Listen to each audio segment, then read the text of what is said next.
Good morning students from a railway carriage. இந்த போயமோட appreciations question answers தான் நாம் இன்றைக்கி பார்க்க போகிறோம். ஃபஸ்ட் அப்ரிசியேஷன் பார்க்கலாம். Read the lines and answer the questions given below.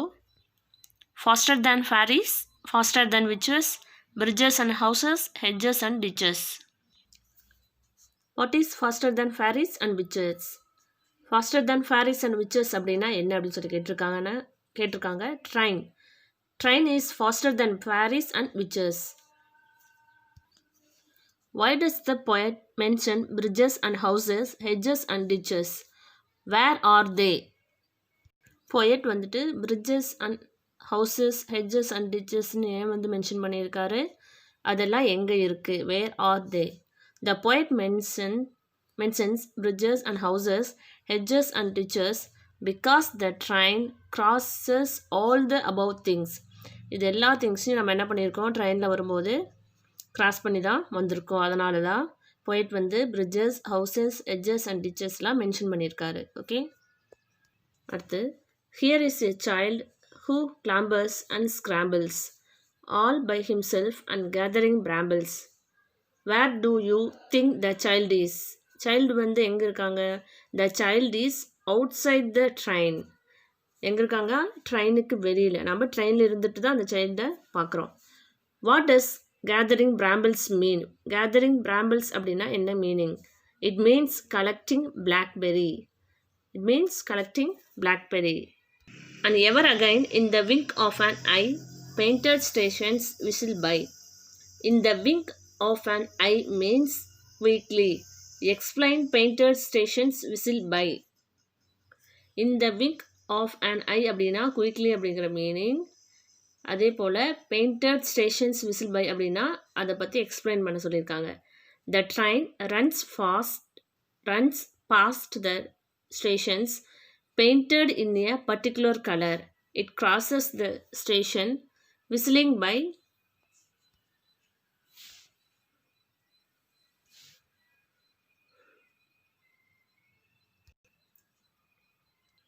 ஒரு பர்டிகுலர் கலரில் ஒவ்வொரு ஸ்டேஷனும் என்ன பண்ணியிருப்பாங்க, பெயிண்ட் பண்ணியிருப்பாங்க. அதை தான் என்ன பண்ணுது, it crosses the station whistling by. Whistle அடிக்கும் போது ஒவ்வொரு டைமும் என்ன ஆகுது, நம்ம அதை கிராஸ் பண்ணி வரோம். Each a glimpse and gone for ever. What is each over here? Each refers to every sight seen by the passengers. Each அப்படிங்கிறது ஒவ்வொரு பேசஞ்சரும் அவங்க பார்த்த அந்த சீன், பார்த்த காட்சிகள். Why is it gone for ever? ஏன் வந்து அது மறைஞ்சு போயிடுச்சு அப்படின்னு நம்ம சொல்கிறோம் அப்படின்னா, the train ran fast every sight. நம்ம ஒவ்வொரு சீனாக என்ன பண்ணிகிட்டே இருக்கோம், பார்த்துட்டு போயிட்டே இருக்கோம். ஆனால் அடுத்து ஒரு சீன் பார்த்து முடிச்சோன்னா அடுத்த சீன் என்ன ஆகாது, நம்ம பார்த்து முடித்த அந்த சீன் வந்து நமக்கு ஞாபகத்தில் கூட இருக்காது. எல்லாமே என்ன ஆயிரும், அப்படியே மறைஞ்சு போயிடும். So it is gone for ever. அதனால தான் கான் ஃபார் எவர் அப்படின்னு சொல்லி இந்த இடத்துல கொடுத்துருக்காங்க. கீழே 3 கொஷின்ஸ் இருக்குது. Answer the following questions. What does charges along like troops in a battle mean? Charges along like troops அப்படின்னா in a battle அப்படின்னா என்ன மீனிங் அப்படின்னு சொல்லி கேட்டிருக்காங்க. It means that the train seems to be charging along like the troops marching in a battle. அதாவது நம்ம battle போருக்கு போகும்போது எப்படி வந்து அந்த ஆர்மி வந்துட்டு படையெடுத்து வராங்களோ, அட்டாக் பண்ணுறாங்களோ, அதே போல் தான் அதை தான் சார்ஜஸ் அலாங் லைக் ட்ரூப்ஸ் இன் எ பேட்டில் அப்படின்னு சொல்லியிருக்காங்க போயமில். அடுத்த second one. What word good best replace charges in the poem? Charges அப்படிங்கிற வேர்டுக்கு எந்த வேர்டு வந்து ரீப்ளேஸ் ஆகும் அப்படின்னா, மார்ச்சஸ், ரஷ்யஸ், புஷஸ் 3 இருக்குது. அதில் ரஷ்யஸ் மட்டும்தான் answer. Third question. Why does the child clamber and scramble? ஏன் வந்து சைல்டு வந்து ரொம்ப கஷ்டப்பட்டு அந்த மரத்து மேலே ஏறிட்டுருக்காங்க அப்படின்னா, டு கலெக்ட் பிளாக்பெரிஸை பறிக்கிறதுக்காக தான். The child clambers and scrambles to collect blackberries. ஓகேங்களா? Write a paragraph about 50 words describe the scenes that the poet passed by. இது வந்து போயம் பேராகிராஃப் நம்ம ஆல்ரெடி பார்த்துட்டோம். நான் வந்து டெஸ்ட்டும் கொடுத்துட்டேன். ஓகேங்களா?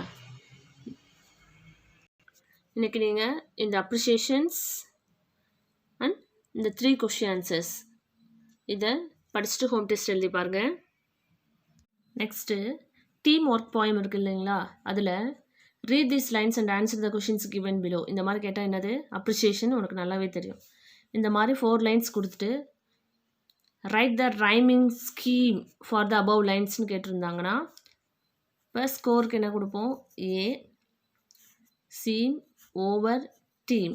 இப்போ ஸ்கோரும் சீமும் ஒரே மேட்சாக இல்லை, ஸோ ஏக்கு அப்புறம் பி தான் கொடுக்கணும். அடுத்து ஸ்கோர் ஓவர், இது ரெண்டும் ஒரே ரைமிங்காக இருக்கா, ஸோ அதுக்கு என்ன கொடுத்துருக்கோமோ அதே தான், அதே ரைமிங் ஸ்கீம் தான் கொடுக்கணும். A and team, seem team B.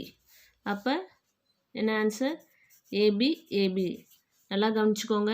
Team work போயமிலிருந்து, இந்த டீம் ஒர்க் போயமிலிருந்து ரைமிங் ஸ்கீம் கேட்டாங்கன்னா ஏபி ஏபி. ஓகே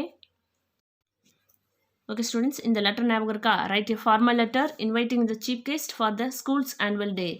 இந்த லெட்டரை நல்லா படிச்சுட்டு ஹோம் டெஸ்ட் எழுதி பாருங்க. இப்போ ஒன்ஸ் ரீட் பண்ணிடலாமா.